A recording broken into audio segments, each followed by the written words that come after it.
If you had to name the author of the first recorded text in human history, your mind might jump to Homer, or perhaps Shakespeare. But the correct answer predates the Iliad by over 1,000 years. Her name was Enheduanna. She was a high priestess living in ancient Sumer around 2300 BCE. The earliest recorded individual voice in all of literature belongs to a woman. Enheduanna's life provides a first-hand window into a specific historical threshold, the moment human society began to transition from a female-led religious order to institutionalized patriarchy. In early agrarian and Neolithic societies, religious expression centered on the natural cycles of creation. Because women brought forth life, the divine was predominantly conceptualized as female.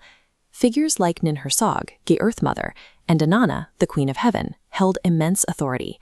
In this era, power was decentralized, and high priestesses often served as the primary link between the divine and the civic world. But as Mesopotamian city-states expanded, the move toward intensive agriculture transformed the status of the earth itself.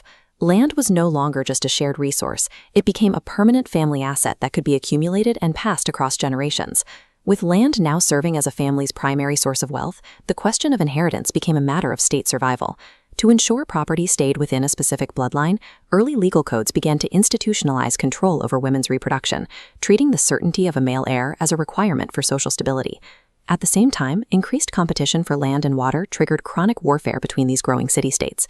This constant threat prized physical force and martial leadership, elevating elite male warriors into permanent kings, known in Sumer as Lugals. This concentration of wealth and violence created a new power structure, allowing rising kings to centralize authority and subsume local, goddess-centered cults into a state pantheon headed by male deities. This brings us to Enheduanna's father, Sargon of Akkad. Through military conquest, Sargon created the world's first empire by uniting Semitic-speaking Akkadians with the fiercely independent Sumerian city-states. But Sargon faced a problem. Force alone could not keep these two cultures unified. He needed a way to legitimize his rule in the eyes of the goddess-worshipping Sumerians. He appointed Enheduanna as the high priestess of the moon god Nanna at the Great Ziggurat in the most sacred religious office in the conquered territory. By placing his daughter in this role, Sargon co-opted indigenous religious authority.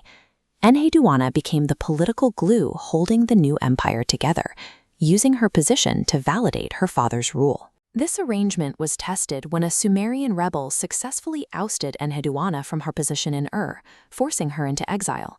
She did not respond with a plea for her father's armies. Instead, she wrote The Exaltation of Inanna, using her literary skill to reclaim her authority. Her work employed a specific theological strategy. She merged the local Sumerian Inanna with the Akkadian goddess Ishtar. This created a single, unified deity that appealed to both factions of the empire. Enheduanna redefined Inanna's persona, stripping away passive fertility traits to elevate her as a terrifying supreme arbiter of political destruction, writing, "That you destroy the rebel lands, let it be known." The strategy worked. She crushed the ideological rebellion, unified the empire's pantheon, and successfully restored her own power. Centuries after Enheduanna's death, we see the long-term results in the Babylonian Code of Hammurabi. This document codifies a new reality. It institutionalized the legal subjugation of ordinary women, stripping away the civic and economic autonomy they had held in the early dynastic period. The religious sphere followed suit. The supreme cosmic positions were decisively stripped from goddesses and handed to male deities like Marduk. This presents a historical paradox. How did the work of the first named author, a powerful, literate woman, lead to this result? The irony is that Enheduanna's power was derived from her father, the emperor. Her literary genius successfully stabilized the militaristic, centralized state apparatus that would eventually silence the very women it governed. The shift toward a patriarchal order was not a sudden event, but a slow negotiation. Enheduanna remains a snapshot of this transition, a woman who exercised unparalleled agency to shape the ideology of an empire that would, in the end, dismantle that agency for everyone else.